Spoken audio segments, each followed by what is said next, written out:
নমস্কার বন্ধুরা, সুনিতার হেসেলে সবাইকে স্বাগত। আজ আমি আপনাদের সঙ্গে শেয়ার করব ফুলকপি দিয়ে চিংড়ি মাছের রসা। তার জন্য দেখুন, এখানে আমি ফুলকপি আর আলুগুলোকে কেটে পরিষ্কার করে ধুয়ে নিয়েছি। আলুগুলো আমি একটু বড় সাইজের করেই নিয়েছি, আর রসাতে আলু না দিলে ঠিক জমে না, তার জন্যই আমি এখানে আলু দিয়েছি। এবার আমি ওভেনে একটা কড়াই বসিয়ে দিয়েছি। কড়াইতে আমি একটু জল গরম করে নিয়েছি। জলটা যখন খুব ভালো করে গরম হয়ে যাবে, তখন আমি ওর ভেতরে সামান্য একটু হলুদ দিয়ে আমি ফুলকপিগুলো দিয়ে দেব। তাহলে কি হবে, ফুলকপির যে একটা গন্ধ আছে সেই গন্ধটা চলে যাবে। আমি এখানে কিন্তু ফুলকপিটা খুব বেশি ফোটাবো না, আমি একটু একবার একটু ফুটে এলেই আমি ফুলকপিগুলোকে নামিয়ে নেব। দেখুন, এখানে আমি ফুলকপিগুলোকে নামিয়ে নিয়েছি। এবার এই আলু ফুলকপির রসার জন্য আমার একটা মশলার পেস্ট তৈরি করে নিতে হবে। তার জন্য এখানে আমি আদা, রসুন, পেঁয়াজ, কাঁচা লঙ্কা আর টমেটো নিয়েছি। এইগুলোর আমি একটা মিহি পেস্ট তৈরি করে নিয়েছি। এবার এদিকে ওভেনে আমি একটা কড়াই বসিয়ে দিয়ে তাতে পরিমাণ মতো সর্ষের তেল দিয়ে দিয়েছি। তেলটা গরম হয়ে গেলে আমি ওর মধ্যে টুকরো করে কেটে রাখা আলুগুলো দিয়ে দেব। এবার এই আলুর মধ্যে আমি সামান্য একটু লবণ আর হলুদ দিয়ে আলুটাকে খুব ভালো করে আমি ভেজে নেব। একবারে লালচে কালার করেই আলুগুলোকে ভেজে নেব।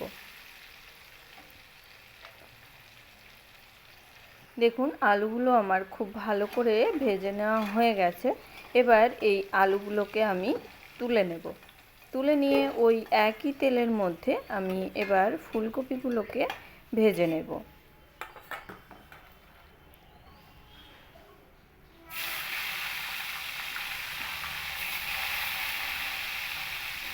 ফুলকপি ভাজার সময় আমি আর এখানে এক্সট্রা করে কোনো লবণ আর হলুদ অ্যাড করব না, কেননা আলু ভাজার সময় লবণ আর হলুদ দিয়েছিলাম। সেই লবণ আর হলুদ কিন্তু তেলের মধ্যে আছে, তার কারণেই আমি এখানে ফুলকপি ভাজার সময় আর আলাদা করে লবণ আর হলুদটা অ্যাড করছি না।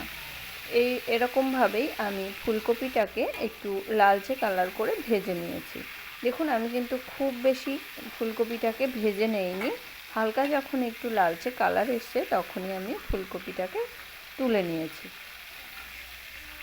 এবার ওই তেলের মধ্যে আমি চিংড়ি মাছগুলোকেও ভেজে নেব।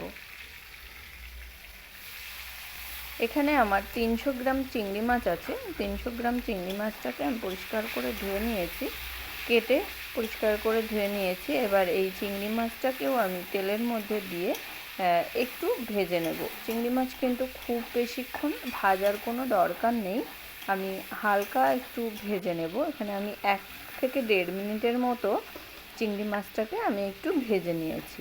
এবার এই চিংড়ি মাছটাকে আমি তুলে নিয়েছি। তুলে নিয়ে এবার ওই একই তেলের মধ্যে আমি যে মশলাটা আগে আপনাদেরকে দেখালাম, সেই মশলার পেস্টটাই আমি এখানে দিয়ে দিয়েছি। এখানে আমি আলাদা করে কোনো ফোড়ন ব্যবহার করিনি, আপনারা চাইলে এখানে গোটা জিরে ফোড়ন দিতে পারেন।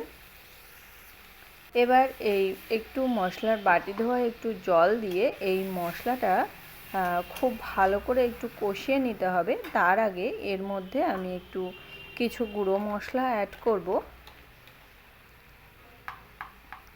এখানে আমি দিয়ে দেব স্বাদ অনুযায়ী লবণ, আর দিয়ে দেব পরিমাণ মতো একটু হলুদ গুঁড়ো, আর দিয়ে দেব আমি 1/2 চামচ কাশ্মীরি লঙ্কার গুঁড়ো। একটু কালারের জন্য আমি এখানে 1/2 চামচ কাশ্মীরি লঙ্কার গুঁড়ো ব্যবহার করেছি।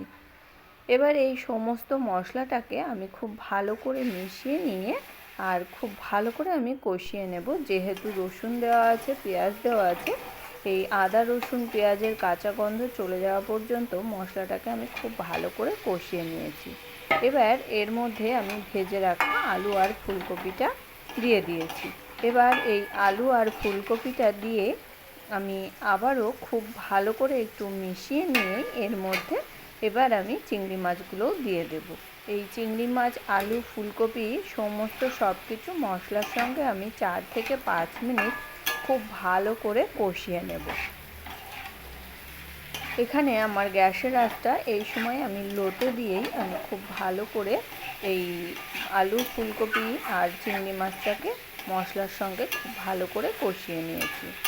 এখানে কিন্তু আমি আলাদা করে কোনো জিরে কিংবা ধনে গুঁড়ো ইউজ করিনি। এবার দেখুন মশলাটার সঙ্গে আলু, ফুলকপি আর চিংড়ি মাছটা কিন্তু আমার খুব ভালো করে কষিয়ে নেওয়া হয়ে গেছে। এবার আমি এর ভেতরে দিয়ে দিলাম পরিমাণ মতো জল।